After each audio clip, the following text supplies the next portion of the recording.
Bom dia a todos. Mas uma das primeiras coisas que nós escutamos hoje foi o seguinte: por que está aflita a minha alma? Por que está abatida a minha alma? Não tem dia que a gente fica assim? Parece que nada dá certo, parece que tudo está difícil. Parece que está tudo cinza. Não é que você está nas trevas, não, mas está tudo cinza. Cinza. Sem vida. Tudo meio que morto. Eu quero dizer para você que o Senhor veio para nos dar vida. E vida em abundância. Nós vamos passar por lutas, dificuldades, mas é para a gente abrir os olhos e ver que o Senhor é conosco. Que nós que cremos em Jesus Cristo, nós temos o Espírito Santo de Deus que nos dá vida, e é uma vida abundante. Se você tem passado dias e dias depressivo, chateado, derrotado, sem vida, quero falar uma coisa para você que já aceitou Jesus como seu Senhor e Salvador. Você precisa voltar o coração para o Senhor. O seu coração está saindo do Senhor. Por que está aflito, minha alma? Por que te perturba dentro de mim? Gente, uma dívida não perturba? Uma doença num cônjuge, num filho, num pai, não perturba? Mas isso é a hora que a gente tem de fazer o quê? Confiar. Espera em Deus, porque ainda o louvarei.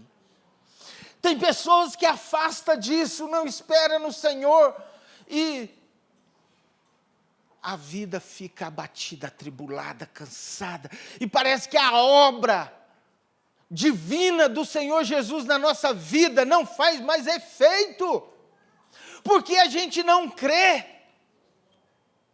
Virão dificuldades, mas o Senhor é vitorioso em nós. Nós não podemos nos afastar disso. Se você é um cristão que vive uma vida atribulada, está errado. Pastor, o senhor está dizendo que eu não posso ter dívida, que eu não posso ter doença, que eu não posso ter aflição? Não, não é isso que eu estou dizendo.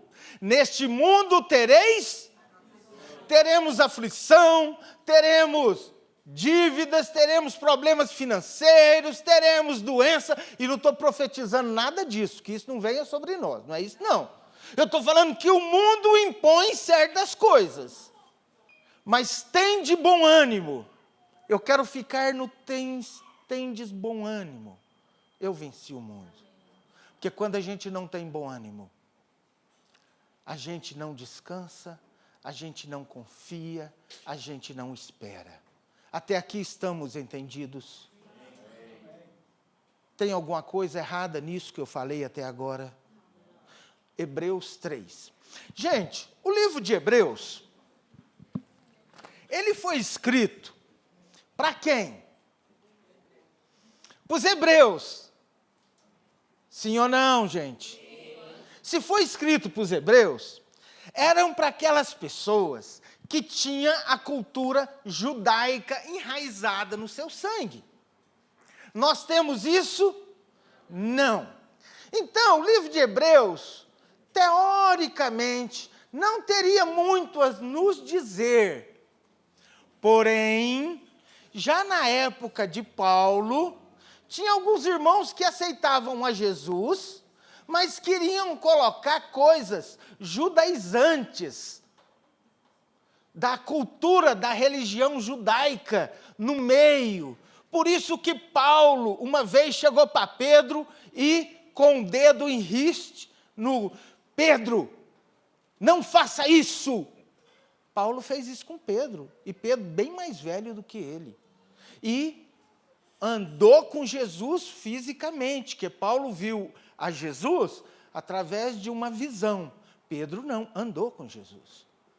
E Paulo repreendeu a Pedro, porque Pedro estava tentando judaizar a palavra de Jesus. E depois Pedro, refletindo lá em suas cartas, falou, olha, dê atenção para o que Paulo está falando, porque o povo está pegando as palavras de Paulo e usando uma oportunidade para falar mal das boas novas, do Evangelho. Então, meus irmãos, o que eu quero falar é que nós hoje em dia estamos sendo bombardeados por questões judaizantes. Me fala aí de uma questão judaizante aí, que está entrando nas igrejas, já entrou ou nunca saiu, e vem refletindo. Me ajuda aí, gente. Batizar em Israel. Batizar no Rio Jordão, mas que benção! Olha, só de descer no avião e entrar no aeroporto de Israel, eu me arrepio todo. Gente, para com isso. O mesmo Espírito Santo que está lá, está aqui entre nós hoje. Para você conhecer a história e ir lá, ótimo. Agora, a unção, a presença de Deus, não está mais lá do que aqui. Se você não for Israel durante a sua vida, você vai ser salvo do mesmo jeito. E vou falar uma coisa para vocês. A obra de Jesus Cristo é muito maior do que a obra de Moisés. Muitas vezes maior, muitas vezes. Tem uma música que fala, a glória da segunda casa é maior do que a primeira. E é verdade, e isso é teologicamente certo. O que mais que é judaizante, gente? Vamos ver uma coisa judaizante. Nos muros das lamentações, também. A gente pode orar onde, gente? Que horas? O que mais? Vamos lá, outra coisa judaizante. A veste sacerdotal. Como é que chama aquela veste que coloca? O talide. Tá. Não, mas tem outro nome também, viu, Cássio? Estola sacerdotal. Mas ela falou o nome judaizante. Pronto. Shofar. Aqui a gente não conhece shofar, né? Olha lá, o Enson conhece o shofar. Gente, se no nosso louvor não tiver shofar, é um louvor menos abençoado do que com shofar? Espera que não, minha irmã? Não. Minha irmã, você precisa ter certeza. Você não precisa ter instrumento nenhum, só do seu coração está quebrantado e você louvando. Tem a mesma com harpa que Davi tocava, com o shofar, não sei o quê. Gente, isso tudo são ritos e preceitos judaicos. E qual é o dia do Senhor? É sábado ou é domingo? Sábado, fala diversas vezes em sábado. Domingo é o dia do Senhor, que o Senhor ressuscitou, que o pessoal reunia, que a igreja antiga reunia. Eles ainda não estavam com discernimento. Sabe o dia que é o dia do Senhor? Hoje. É o Hebreus que fala sobre o dia. É hoje. Sabe quando é que você tem que ter descanso e firmeza no Senhor? Hoje. Você sabe quando que a gente tem que buscar o Senhor? Hoje. Vamos abrir lá em Hebreus capítulo 2. Por essa razão importa que nos apeguemos com mais firmeza nas verdades ouvidas, para que delas jamais nos desviemos. Se, pois, se tornou firme a palavra falada por meio de anjos, e toda transgressão ou desobediência recebeu justo castigo. Como escaparemos nós, se negligenciarmos tão grande salvação, a qual, tendo sido anunciada inicialmente pelo Senhor, foi-nos depois confirmada pelos que a ouviram, dando Deus testemunho juntamente com eles, por sinais, prodígios e vários milagres, e por distribuições do Espírito Santo, segundo a sua vontade. Pegue naquilo que você ouviu do Senhor Jesus, com firmeza, com chofar, sem chofar, com harpa, sem harpa, com estola sacerdotal, com menorá, sem menorá, com, sei lá, é o Senhor Jesus. A gente precisa definitivamente aceitar as boas novas do Evangelho nas nossas vidas. Foi para a liberdade que Cristo... Precisamos de fazer sacrifício? Por quê? O Senhor Jesus já fez o sacrifício por nós.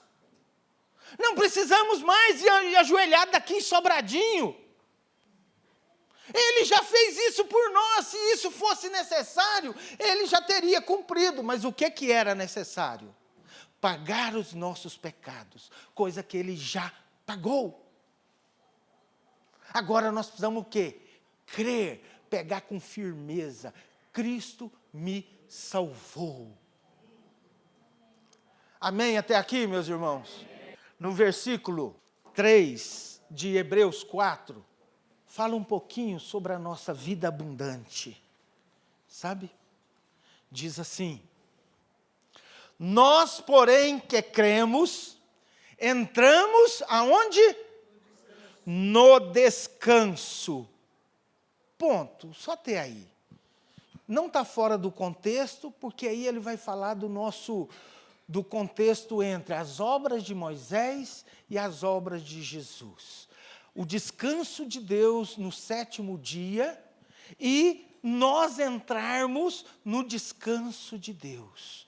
Você que crê em Jesus Cristo e espera nele, você precisa estar no descanso, mesmo no meio das tribulações. Posso repetir? Quando a gente estiver em aflição, dificuldades de saúde, dificuldades financeiras, nós precisamos nos dobrar ao Senhor e falar: Senhor, quem manda na minha vida não são meus problemas, é o Senhor, e eu descanso no Senhor. O descanso aqui é do espírito, é da alma, é a confiança de saber que o Senhor vai me livrar disso. Gente, isso é fé. Nós que cremos já entramos no descanso, porque Ele é a nossa fortaleza. Ele é que tem a sombra para a gente descansar. A sombra do Altíssimo significa isso.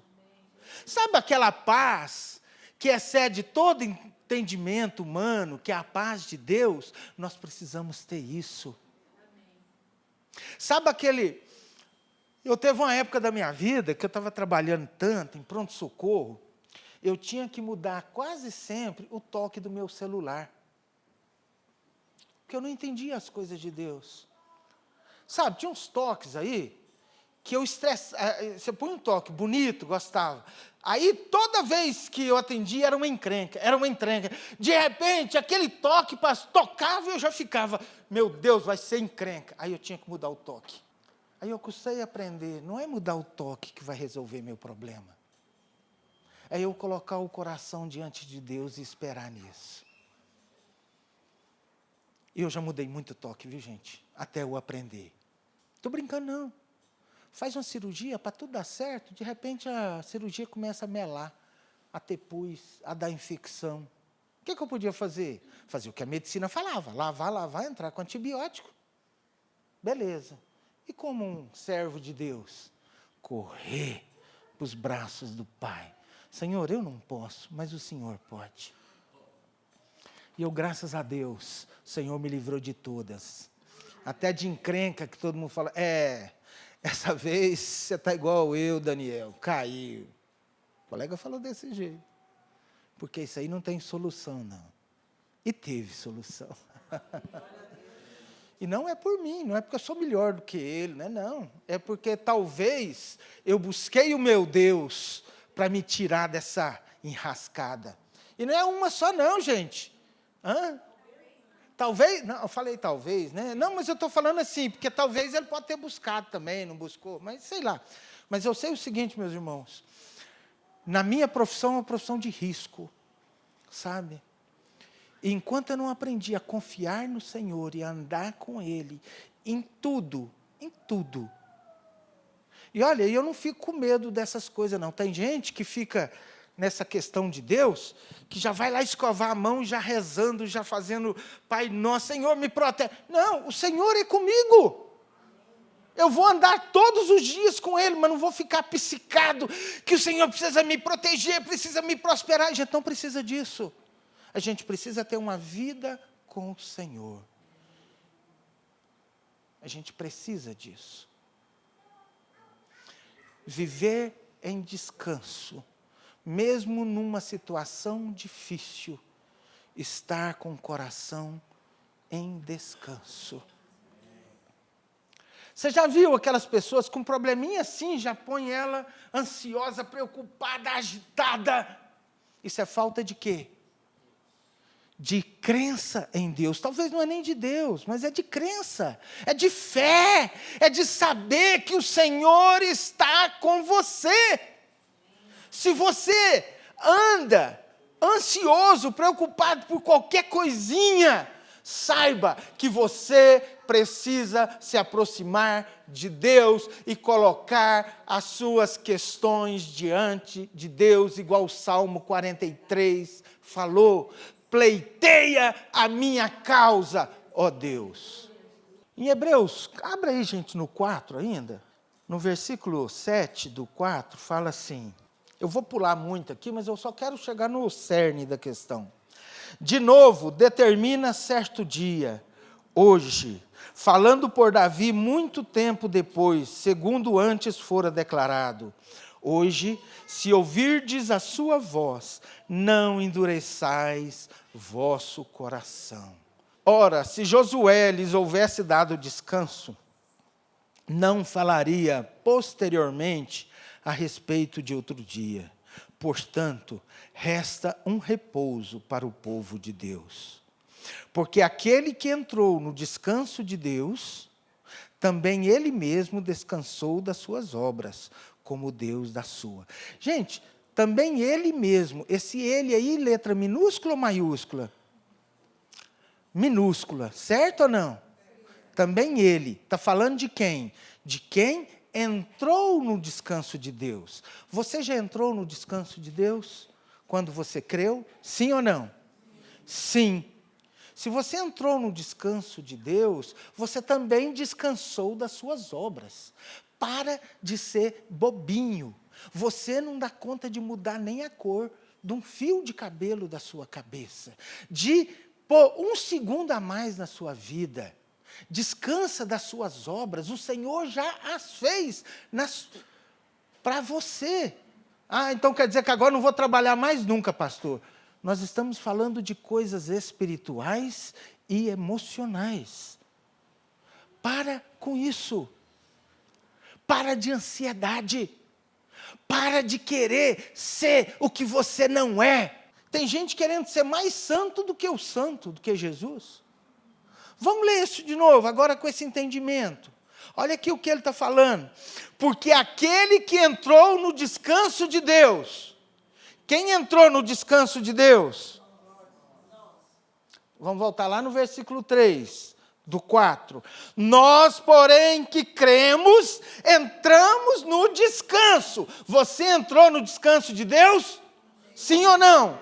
Sim, entramos. Então, agora vamos lá para o 10. Porque aquele que entrou no descanso de Deus, também ele, ou seja, nós, descansamos das nossas obras, como Deus das suas. Adianta ter ansiedade? Vai mudar alguma coisa? Adianta ir joelhado daqui, lá em Planaltina? Adianta? Não! O que adianta? Dobrar o joelho e conversar com Deus. sentar e ler a palavra de Deus. Em questão do corpo, adianta ir pescar? Sim, não descansa o corpo. Mas nós estamos falando de coisas espirituais. Você está estressado, ansioso, adianta assistir Netflix? Não! Pode assistir Netflix? Pode! Não, hoje eu estou muito cansado, eu quero ir lá para casa beber uma Coca-Cola e assistir o Netflix. Meu irmão, se for para o corpo, até está jóia, até uma. Mas isso aí não vai te levar a ter um descanso de alma e de espírito, não. Não é isso, não. Está enganado, bobinho. Está enganado, bobinho. Adianta sim aproximarmos de Jesus. Está todo mundo com a Bíblia aberta aí, em Hebreus capítulo 4? Olha que coisa interessante. 4:10 nós lemos, né? Vamos ler a partir do 11. Olha que coisa interessante, mas ao mesmo tempo meio contraditória. Esforcemo-nos, pois, por entrar naquele descanso. Ou seja, continuar confiando no Senhor e colocando todas as nossas obras na obra dele, descansando em Jesus. E continua dizendo, a fim de que ninguém caia, segundo o exemplo da desobediência.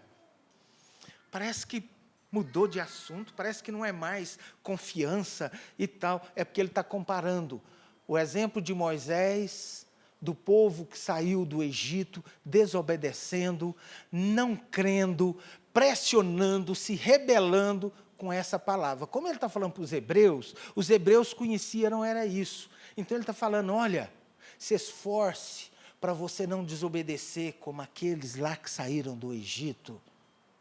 E para nós, essa palavra significa o quê? Cuidado para você não desobedecer a palavra do Senhor. Sem fé, sem esperar nele, sem buscar ele. Continua. Porque a palavra de Deus é viva e eficaz. O que tem a ver com o nosso assunto? Me ajuda aí, gente. O que não está fora do contexto? Eu acho que escrever isso aqui é errado. Uai, não está falando de palavra de Deus? Está falando para a gente ter cuidado, nos esforçar, para não cair em desobediência? Gente, é tudo uma sequência bem clara. Nós temos de nos esforçar para não sair da palavra de Deus. Aqui ele pode estar falando do Pentateuco, pode estar falando da Bíblia, e pode estar falando do próprio Jesus. Que quando a gente lê a palavra de Deus, aquela palavra encarna na gente, entra na gente. Uma das coisas que a gente se torna chato como pastor, é sempre falar para a igreja assim, meu irmão, ora, meu irmão, lê a palavra, meu irmão, não desvia do caminho. Aí na outra semana, vocês estão orando, vamos orar. Vamos tirar um tempo todos os dias para fazer seu devocional. Vamos ler a palavra de Deus. Por que isso? Para fortalecer. O que mais? Por que isso? Alimentar o espírito, que é fortalecer, mais ou menos. O que mais? Intimidade. Com quem? Com Deus. O que mais? Disciplina. Ótimo. O que mais? Exercitar a fé. O que mais? Desenvolver o temor do Senhor. O que mais? Conhecer a Deus e Ele se revelar. O que mais? Distanciar do pecado. O que mais?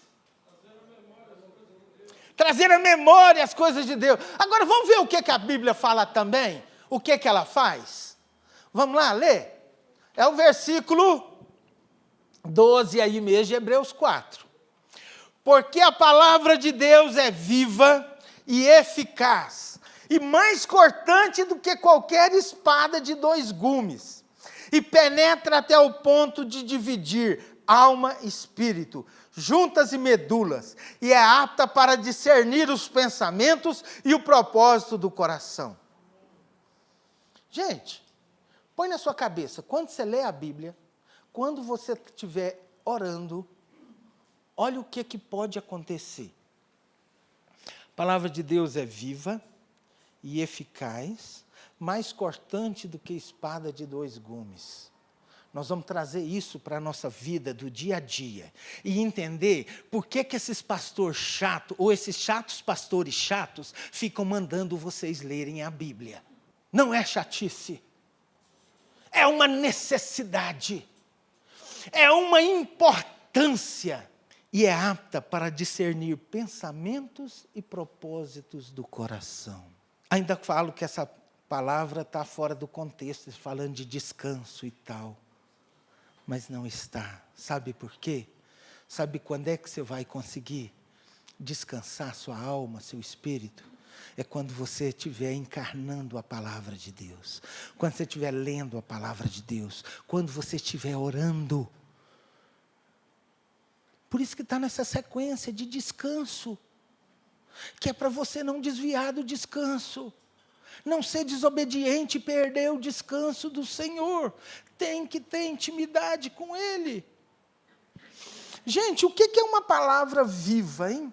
Antes disso, deixa eu fazer uma pergunta. O pastor Wesley falou aqui esses dias e fez uma pergunta para todos aqui.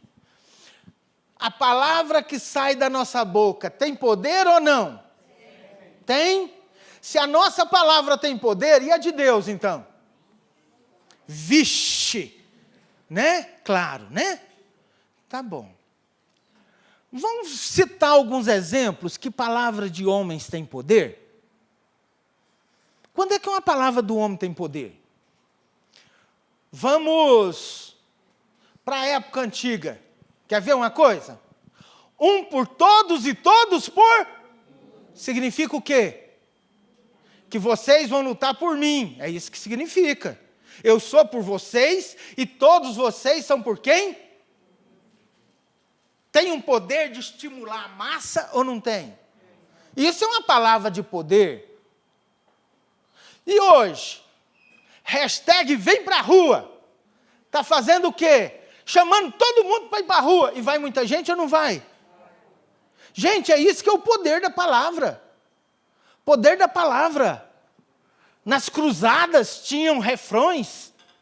Em tudo tem refrão. Isso é o poder do homem. E a palavra de Deus? Muito mais. Olha, não precisem abrir. Isaías 55:10 diz assim: porque assim como descem a chuva e a neve dos céus e para lá não tornam, sem primeiro que reguem a terra e a fecundem e a façam brotar para dar semente ao semeador e pão ao que come, agora, assim será a palavra que sair da minha boca, não voltará vazia, mas fará o que me apraz e prosperará naquilo que a designei. A palavra de Deus é viva e eficaz. E quando ela entra, quando você lê a Bíblia, não tenha dúvida, algo no seu coração, no seu espírito vai mudar. Algumas passagens bíblicas a gente lê 10 vezes, cada uma das vezes te fala uma coisa diferente. Isso é vida, gente. Isso é vida, trazendo vida. Trouxe uma maturidade até um ponto para você. Da outra vez você lê, você já está um pouquinho mais maduro, mais outra maturidade. Aí lê depois de novo, mais outra. É assim que funciona o reino de Deus. Desses versículos, eu peguei todos os termos em grego e eu peguei um estudo que mostrava em grego o que significa cada palavra.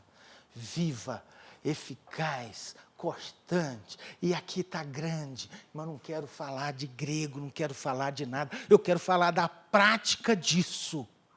A palavra viva e eficaz, cheia de vigor, aquela que trabalha na nossa vida, aquela que opera na nossa vida. Charles Windows diz o seguinte: os artigos dos diários nos informam, os romances podem nos inspirar, a poesia pode nos encantar, porém só a palavra, a ativa palavra de Deus, pode nos transformar. Tem pessoas que escrevem livros Por exemplo, cadê o Samuel? Tem pessoas que escrevem livros, Samuel, de matemática. Livros que o matemático pega. Não! Esse cara é fera! Olha aqui o que eu pego o livro, que porcaria é essa? Estou entendendo nada. Gente, estou brincando não. Fábio, não é assim na computação? Pega uns livros lá, para você está lá, viajando. Para outro que pega, não, como é que você consegue ler essa porcaria? Mas a palavra de Deus serve para todo homem, em todos os tempos. Essa é a grande diferença das palavras, da palavra do homem e da palavra de Deus. A palavra de Deus, para todos nós e para todo o tempo. Já falamos aqui sobre um irmão que errou, falando que tinha que não é reescrever, reinterpretar a Bíblia. Foi um momento, depois ele ainda quis firmar isso, mas isso é sabe aqueles caras que estudam muito e querem descobrir algo novo? Nós não precisamos de nada novo. Nós precisamos da novidade de Jesus nos nossos corações. E a Bíblia não precisa ser reinterpretada, reescrita, reinventada, relida. Relida precisa. Nós precisamos ler ela de novo. Mas nós precisamos entender essas coisas. A palavra de Deus é viva e eficaz. E mais penetrante do que uma faca de 2 gumes. Gente, faca de 2 gumes, o que significa isso? Corta dos 2 lados. E penetra o quê? Com facilidade. Por quê? Porque está cortando dos 2 lados. Ela pode, de um lado só, você pode pôr, mas o outro não está cortando. De repente bate alguma coisa que não vai cortar, fica difícil. Penetra com facilidade. Corta na entrada. Será que corta na saída? Corta na saída. Então fala que o quê? Que ela é muito penetrante. E aqui é um termo grego que é machara, que é aquelas faquinhas que são desse tamanho, ó, que na realidade qualquer pessoa pode manusear. Machara é isso. É de combate corpo a corpo, qualquer um manuseia. É penetrante a palavra de Deus. Então, Moisés, quando você estiver lendo a palavra de Deus, saiba que o Senhor Jesus está entrando com facilidade na sua vida. Está penetrando com facilidade. E que você, mesmo com tantas coisas erradas que eu tenho, você tem, que todos nós temos, nós podemos manusear a palavra de Deus. É simples assim. Machaira. Eu falei machara, né? É machaira. Agora vamos para um ponto que continua aqui. E penetra até o ponto de dividir alma e espírito, juntas e medulas.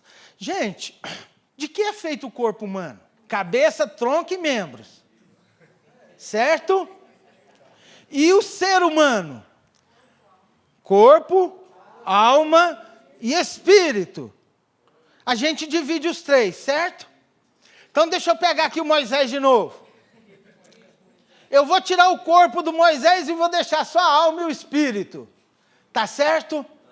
Ele vai viver naturalmente igual nós vivemos? Não. Se eu tirar a alma dele, ele vai estar só com o espírito e com o corpo. Ele vai sobreviver? Não, porque para ele sobreviver, ele teria que ter o quê? Ser o quê? Uma alma vivente. Então, na criação, Deus fez o corpo, pegou o espírito, soprou nele, e com a junção das 2 coisas, se tornou uma alma vivente. Não tem como separar nenhum dos 3. Você tem como separar Deus de Jesus? Você tem como separar o Espírito Santo de Deus? Não. O corpo é um só. Mas olha o que ele fala. Que chega ao ponto de dividir o espírito da alma. O que ele está querendo dizer que a palavra de Deus faz? Que divide até o indivisível. Ele está falando que aquilo que tem muita dificuldade, aquilo que é quase impossível, o Espírito Santo faz. Sabe o que é que ele está querendo falar aqui?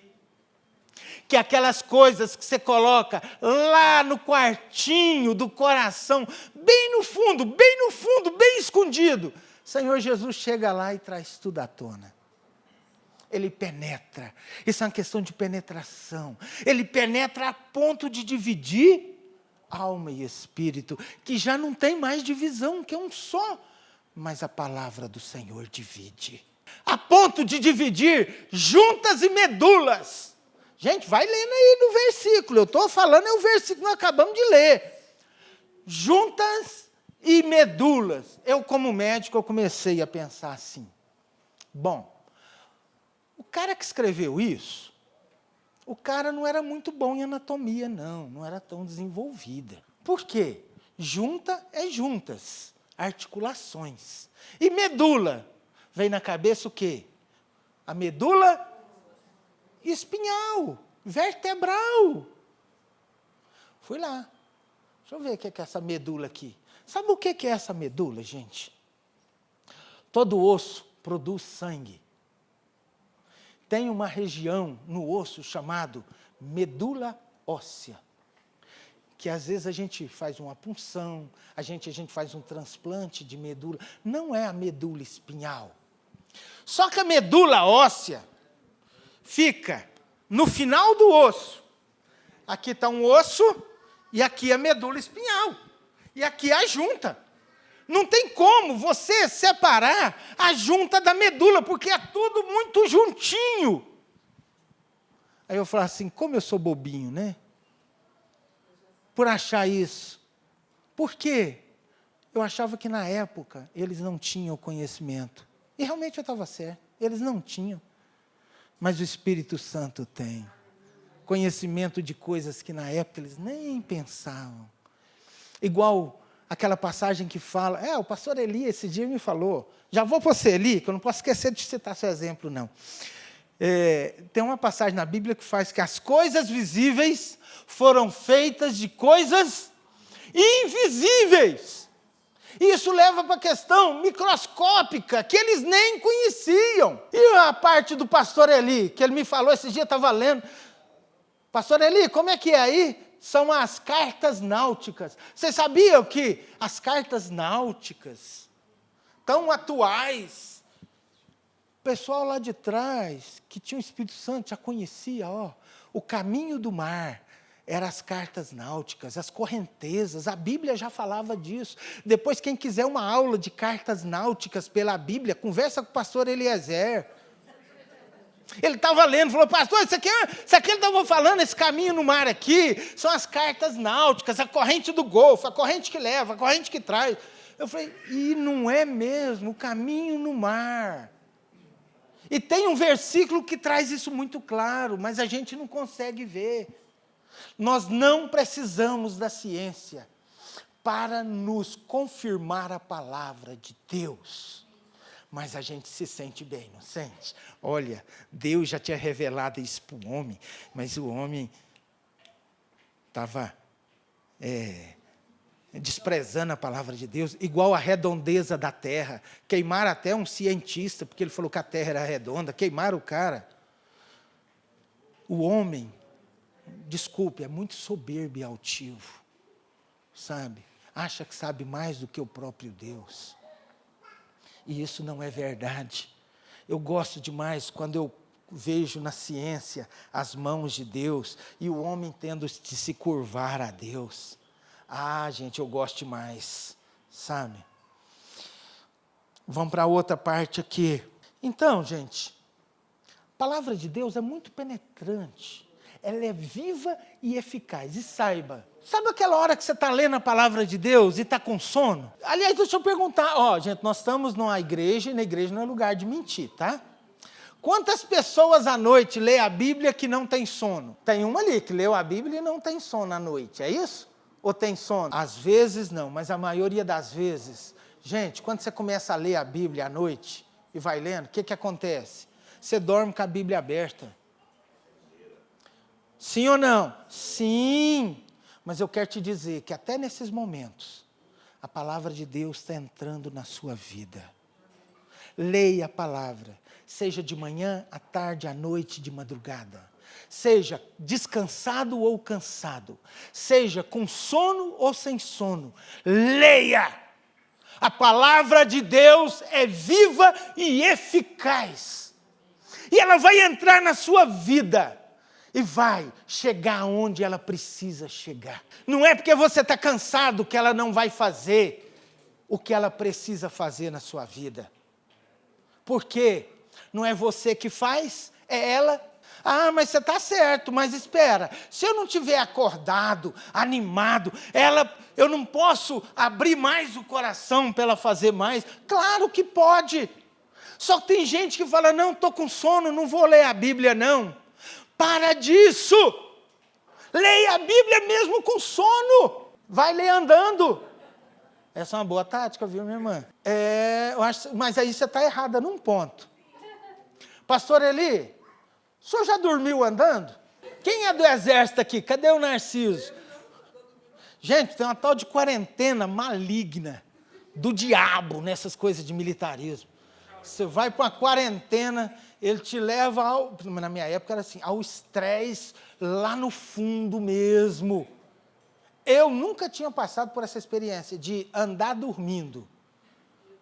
E a gente tinha que deslocar de um ponto para o outro, mandava a gente colocar a mão no cara da frente e ir andando. Gente, eu dormi bom.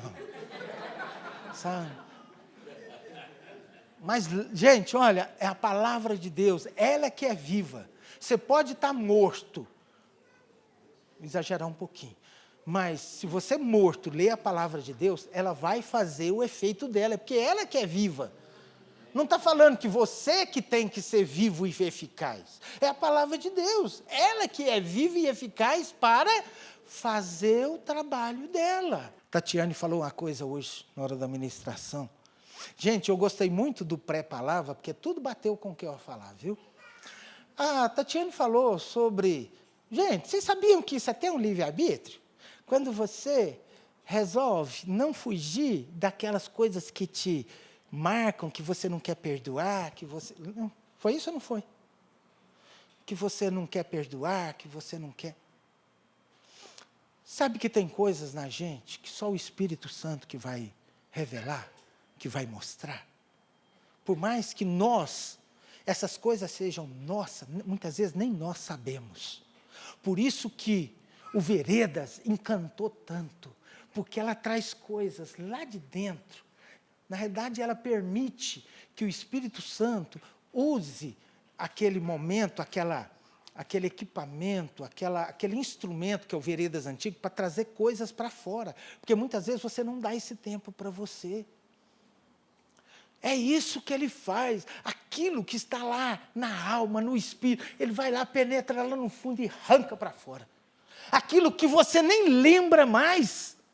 Aquilo que passou, que nem lembra mais, aquilo vem à tona e te cura de uma doença que você vem trazendo, anos após ano, após ano, após ano. E nós temos muitos traumas, viu?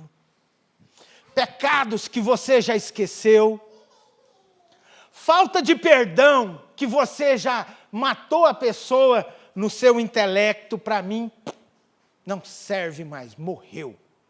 E aí você vê a pessoa, viu a pessoa e tal, mas no seu coração, você já cortou ela do seu relacionamento. E ela muitas vezes é um parente seu, nosso. Ela é um irmão, ela é uma sogra, ela é um cunhado. Gente, nós precisamos entender que a palavra de Deus faz isso. Ela é viva e eficaz e penetra nas nossas vidas. Para tirar essa doença, esse câncer, te dar uma direção. Olha, quantas vezes eu já quis fazer um negócio que eu leio na Bíblia, eu falei, não vou fazer isso não. Gente, nós precisamos entender que a palavra... Jesus é vivo? Então ele é vivo e eficaz, tá joia? Mas a palavra de Deus aqui, quando a gente lê, ela se torna viva em nós. E eficaz.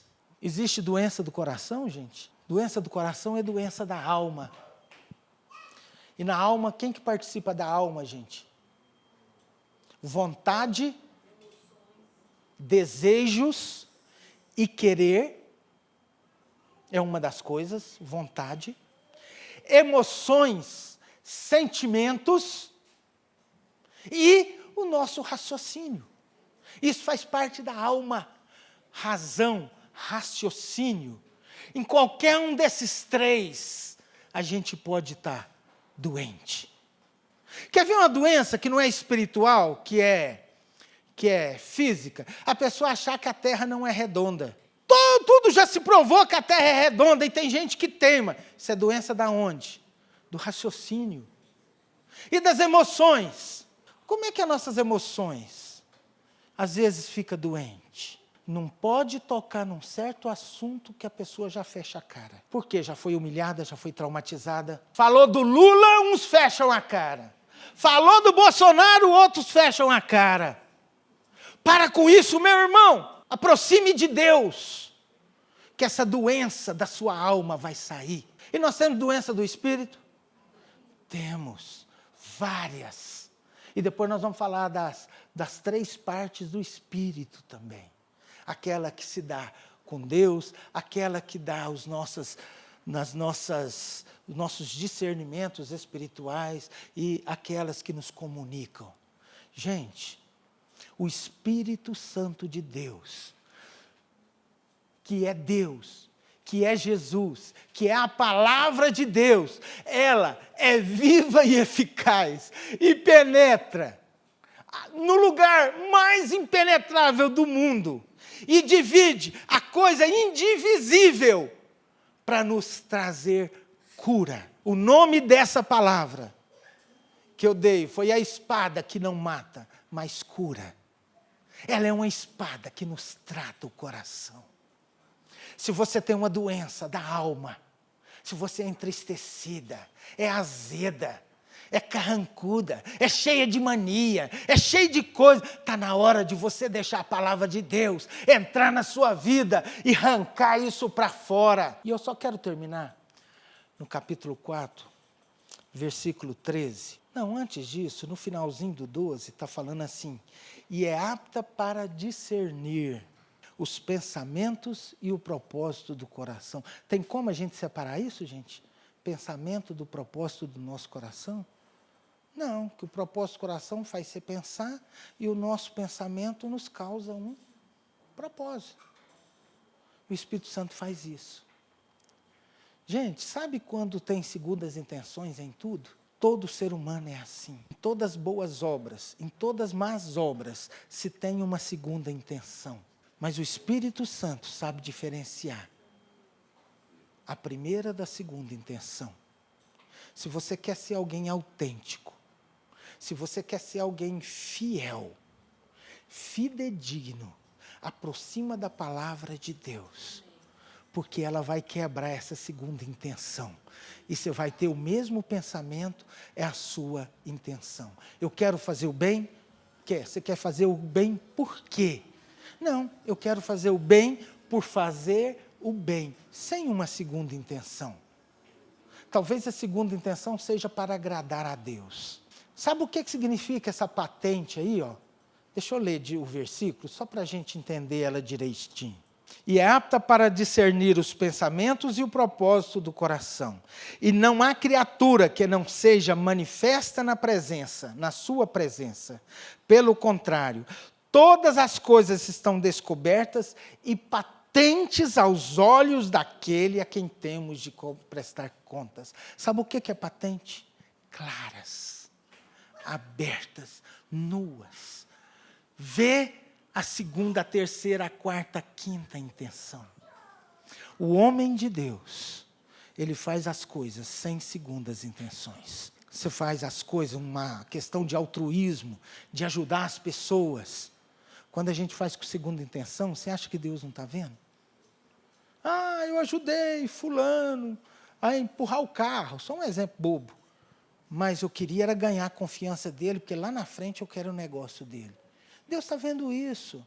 Isso não vai adiantar nada como boas obras. E finalizando esse estudo, nesse versículo 13, diz assim, leia pensando em você, viu?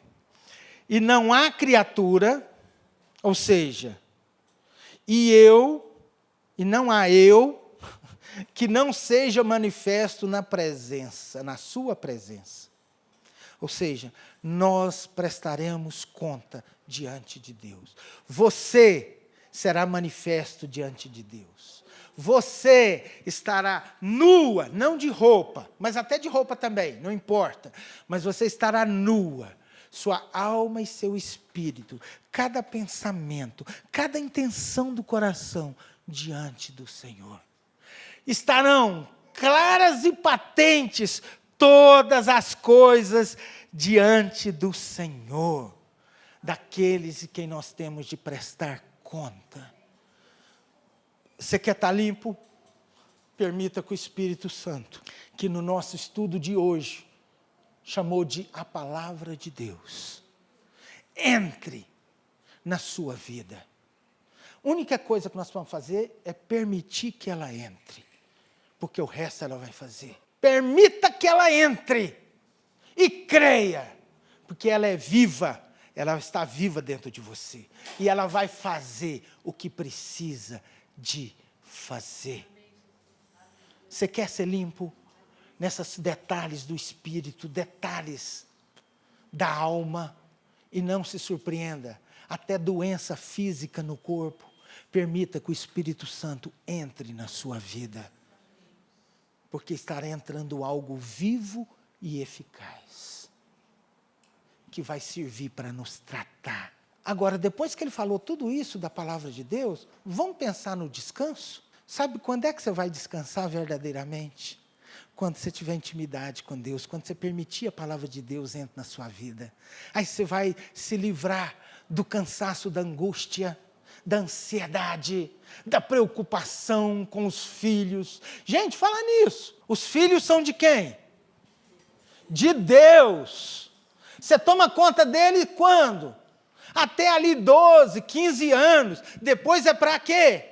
Para ele, é para Deus. É como uma flecha na aljava que você põe e atira. É para Deus. Para de idolatrar filhos, viu? Para de idolatrar neto também, que sirva para mim. Para. Os filhos são de Deus. E sabia que seus filhos têm um Deus? É o mesmo seu. Por que você acha que Deus cuida de você e não cuida dos seus filhos? Não é isso, gente? Kelinha, o Arthur é um filho de Deus. Deus guarda o Arthur. Você tem que orar por ele, interceder com ele, porque ele ainda está debaixo da sua alçada. Mas saiba que Deus está com ele, cuida dele. Jéssica, dizia ali, ó. Ah, mas ela não está vindo na igreja. O que importa disso, Deus está com ela. Ela, na hora certa, ela vai escutar a voz do Senhor. Tem sementes divinas no coração dela. O filho que você vai ter, já tem Deus. Ele vai nascer abençoado, e já estou profetizando. Talvez não agora, mas vai nascer, já vai ter o Espírito Santo de Deus. A gente precisa crer nessas coisas, gente. Apoderar da palavra de Deus. Você quer ter descanso na sua vida? Abra o seu coração para o Senhor. Eis que estou à porta e bato. Vai ler a Bíblia. Ó o pastor chato, vai ler a Bíblia. Vai orar. Vai. Escuta a palavra de Deus. Nós estamos sendo chato, hoje não foi à toa. Vocês viram que nós trouxemos para a prática da vida cristã. O que é o conceito de palavra de Deus? É aquilo que nos cura. A palavra de Deus vai entrar na sua vida, está vivo dentro de você. Por isso que você fala assim, vou para o lado esquerdo. A palavra de Deus, não, você vai reto. Mas eu quero, não, eu vou reto. Aí você vai reto. Aí você é vitorioso, você consegue as coisas, beleza. Aí você está longe do Espírito Santo, depois você pensa assim, nossa, eu devia ter feito isso, xingado aquilo, falado que eu não sou aquilo, tudo na carne. Aí passa um pouquinho, se aproxima de Deus de novo. Ainda bem que eu não falei aquilo, né? Eu podia ter magoado o irmão. Vocês são desse jeito também, às vezes? Vocês têm esse choque de condutas? Eu tenho demais, sabe? Eu tenho demais. Já estou terminando, viu, gente? Falta 3 minutos pelo que eu tinha marcado na minha cabeça. Tinha um programa na televisão, não sei se era com o Jô Soares, que o cara chegava e falava uma coisa bem forte para ele. Aí ele ficava assim, ó. Ah, é. E o outro falava, mas você não falava nada? Não, na hora eu só conseguia falar, é. Sabe que eu queria ser esse cara? Gente, porque a língua da gente, às vezes a gente dá uns coices sem ver, não dá? A gente dá umas respostas assim no automático. Tum! Gente, é terrível. Mas a gente tem que ter o domínio próprio. Isso chama domínio próprio, sabe? Esse fala que ele era um bobão para o mundo. E para nós, mostra um domínio próprio. Sabe? Como seria bom a gente falar. Com grosseria para a gente, sabe? Tá bom. E não responder nada. Gente, isso não é a teologia da miserabilidade e da ignorância, não. Isso é ter domínio próprio e humildade. São coisas diferentes, viu? Tá? Desculpa misturar uma pregação com estudo, mas nós precisamos trazer a palavra de Deus viva no nosso coração. Vamos ficar em pé. E eu quero falar uma coisa para você. Ninguém consegue abrir a porta do seu coração se não for você mesmo. Pastor, ora por mim. Podemos orar e a oração do justo vale muito em sua eficácia. Mas se você ainda tiver com o coração endurecido, fechado, nada vai acontecer na sua vida, porque a palavra de Deus não vai entrar. Agora, a partir do momento que você deixar a palavra de Deus, que é viva, eficaz e nos transforma, você será transformado. É simples assim. Quem está disposto a permitir mais ainda que a palavra de Deus entre na sua vida e faça a operação dela? Então leia a Bíblia. Então ore ao Senhor. Obedeça. Tema a Deus. Não desobedeça, tema. Eu creio. Olha, gente, na hora que você estiver lendo a palavra de Deus, lembra de mim. Lembra dessa questão. A palavra que eu estou lendo não é uma simples palavra. Ela é uma palavra viva e vai fazer efeito na minha vida. Essa é a nossa esperança, é a nossa fé. Não lê a palavra de Deus, parece que eu li, não parece que não aconteceu nada. Sim, você teve um pouquinho mais de conhecimento do que você leu, mas não aconteceu nada ainda. Agora o Espírito Santo está aí dentro da sua vida. Vivo, sendo vivificado e fazendo aquilo que Ele foi designado para fazer, te curar, te tratar, te amadurecer, te fortalecer, te dar mais obediência, te dar mais força. E você vai falar com Deus agora, junto comigo, e vai falar para Deus: Deus, eu abro meu coração para a Tua palavra viva e eficaz, fazer a transformação que tem que ser feita na minha vida. Estão dispostos? Sem fé não adianta. Não só temos que saber que Ele existe, como diz aqui em Hebreus, mas também que Ele é galardoador daqueles que o buscam, que Ele vai fazer na sua vida. Ele não está fazendo na vida do irmão do seu lado, só na vida do pastor, não, na sua. A palavra de Deus é viva e eficaz na vida de qualquer pessoa. Anjos te louvam, os anciãos se prostram.